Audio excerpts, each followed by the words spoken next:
એ તો કે અત્યારે અમે બધા અમે 7-8 ફ્રેન્ડ છે ઓકે.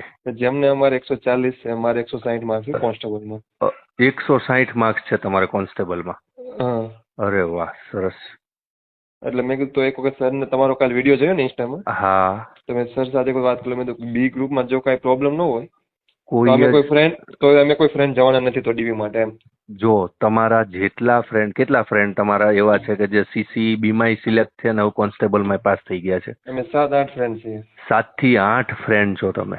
હા, બધા મિત્રોને હું નમ્ર વિનંતી કરું કે તમે ડીવી નહીં કરાવતા. અમે એ જ પ્લાન કર્યો છે, નથી જવાનું. ના ના, ખૂબ સરસ. એટલે તો મેં કીધું સરને એક વખત પૂછી લઈએ એમ.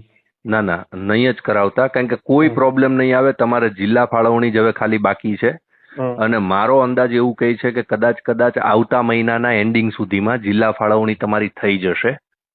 કદાચ વહેલા થઈ જશે, પણ બહુ મોડું કરશે તો 9માના એન્ડિંગ સુધીમાં થઈ જશે. બરોબર છે. એટલે હું છે કે 7 થી 8 બીજા એવા વિદ્યાર્થી હશે કે જેને હવે પોલીસની નોકરી મળશે તમારા કારણે. ખૂબ સરસ ભાઈ, તમારો વિચાર એ ખૂબ સારો છે. તમે મને મેસેજ કર્યો ને એટલે હું સમજી ગયો તો આખી વાત. બરોબર છે.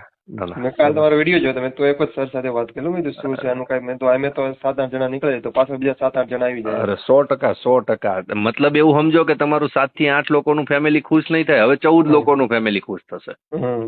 ના ના, ખૂબ સરસ. એટલે તમે ડીવી નહીં કરાવતા અને આવી જ રીતે બસ જો હું છે ને જાગૃતિ ફેલાવું છું વિદ્યાર્થીઓમાં. કદાચ એવું બનશે કે તમારું આ રેકોર્ડિંગ તો હું ઇન્સ્ટામાં મૂકીશ જ. તમારું શું નામ? રાજેશભાઈ? રાજેશભાઈ કમેજળિયા. રાજેશભાઈ કમેજળિયા. કમેજળિયા. ખૂબ સરસ.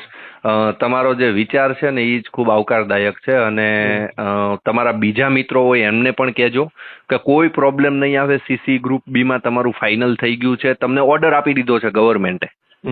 ગવર્મેન્ટનો ઓર્ડર છે જે તમારા હાથમાં હોય ને એ હવે ખાલી તમને જિલ્લો ફાળવવાનો બાકી છે, જે તમને તમારા મેરિટ આધારિત ફાળવાશે.